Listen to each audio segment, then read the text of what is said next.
Breaking news. It has just come to light that President Eisenhower was lying about the missing airplane over the Soviet Union. Eisenhower can be quoted saying that the pilot, Francis Gary Powers, was having oxygen issues with his airplane while conducting a project on his weather research aircraft. We have just found out that this project had nothing to do with weather, as he was really spying on the Soviet Union military bases. All units of the Soviet Air Defense Forces were on red alert because the U-2 flight was expected.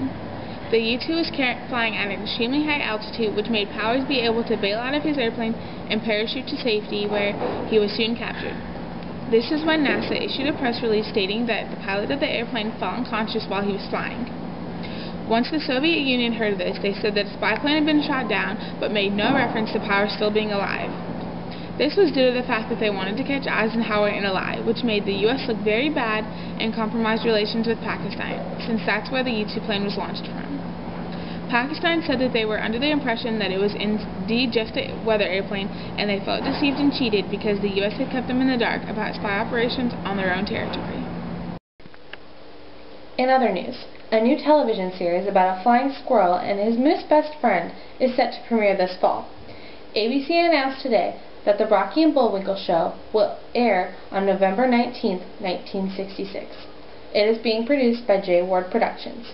The main content is going to be the adventures of Rocky and Bullwinkle and the situations that they are put in caused by the protagonists, Russian spies Natasha and Boris. Other segments on the show will include Julie Do-Right, Peabody and Sherman, and Fractured Fairy Tales. It has been reported that the show has quality humor and puns. Its creative style it's written in makes the show relatable to adults and children alike.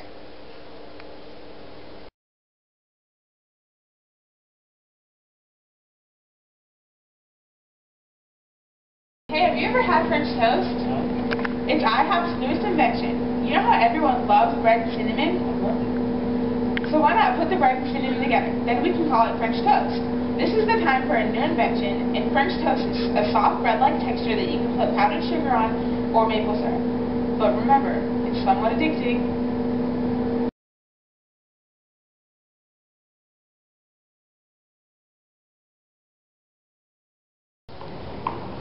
Tragic murders happened this morning where 2 people were shot and 3 were injured, but there was only one witness that saw what happened. But this very scared woman, listen to what she said. I woke up this morning to get me a Coca-Cola. Wait. Isn't that a Pepsi? Oh, well, yeah. Well, and I saw something in the air. I looked out the window and saw people shooting. I must have dropped my pop and ran. Lord, I ran. But y'all know what? I got a sinus infection. Anybody got time for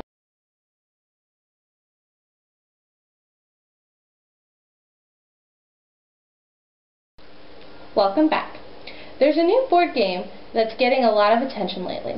Twister, made by the Milton Bradley Company, is played with a big plastic mat with red, blue, green, and yellow circles, and a spinner that tells you to put what hand where and what foot where on what color.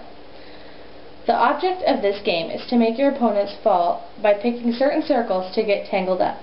Some critics say that this game is inappropriate because it was the first game to use body parts as playing pieces.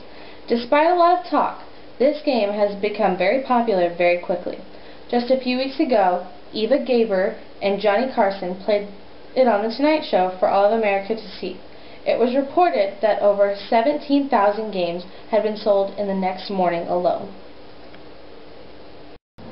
This is a sad and shocking day for America. It is November 22, 1963, and President Kennedy has just been shot on his way from Dallas Airport to downtown Dallas. Governor Connolly of Texas has also been wounded in this assassination attempt or assassination. A lot of stories, as you can imagine, about the president's condition are being spread. As of right now, it is unknown whether or not the president has died. They are currently being treated at Parkland Hospital in downtown Dallas.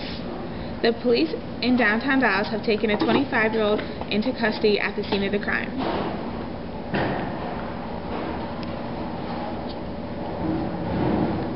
Justin, Parkland Hospital doctor is announcing that yes, President Kennedy is dead. He is in tears as he told one of our reporters. 1 p.m. Central Standard Time, he has been pronounced dead. Vice President Johnson has left the hospital, and he will be taking the oath of office soon and will become the 36th President of the United States. Today is a day that will always be remembered in our hearts. We have lost a great and noble man, and it is unknown why such an act of hatred has been taken out against our President and our country. This is Keely Brown, signing off.